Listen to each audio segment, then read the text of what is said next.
Thank you for the question. If you look at the overall passenger vehicle market, in the first half of this year, it has increased by around 3.6%. For the longer term, if you look at the total PV population in China, it's as big as 20 to 30 million units.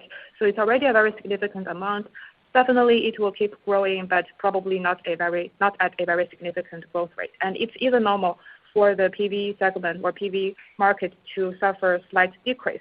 But even with that, the Chinese market will still be the largest passenger vehicle market in the world. In terms of the penetration rate of the new energy vehicle, it has already surpassed 50%, and I think that it will continue to increase and at an even faster manner. Because for the replacement of the ICE cars, be it by BEVs or PHEVs, it will be much faster once it has surpassed this 50% tipping point. We can take Norway as a reference or example. It actually grew at a 50% penetration rate at first, and then it has quickly increased to 80 and 90%. So similarly for China, I believe that in 2 to 3 years, the penetration rate of new energy vehicles among new vehicle sales will surpass 80%. If we look at the ICE cars in China, actually they have entered into an unsustainable cycle or a vicious cycle because many ICE brands have to cut their prices to keep their market share, be it premium brands or mass market brands, be it brands from China or from other countries.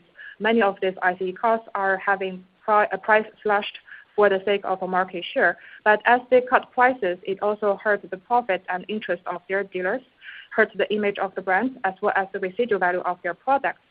With that, it is even more difficult for them to keep a very strong market share in their segments.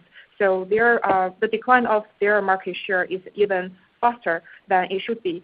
For the recent years, we have already witnessed the significant decline of the market shares of Korean brands like Hyundai, Kia, including Ford and General Motors. And for the recent years, Japanese brands like Toyota, Honda, and Nissan are also entering the same phase. So in general, we believe that the ICE cars from these joint venture brands will face quite difficulties in the future competition. And when they lose the market shares, they normally lose market shares to other new energy vehicle brands, including brands from China and Europe. So in that regard, I believe that the penetration rate of the new energy vehicle will grow at a pretty quick pace, even faster than we expected.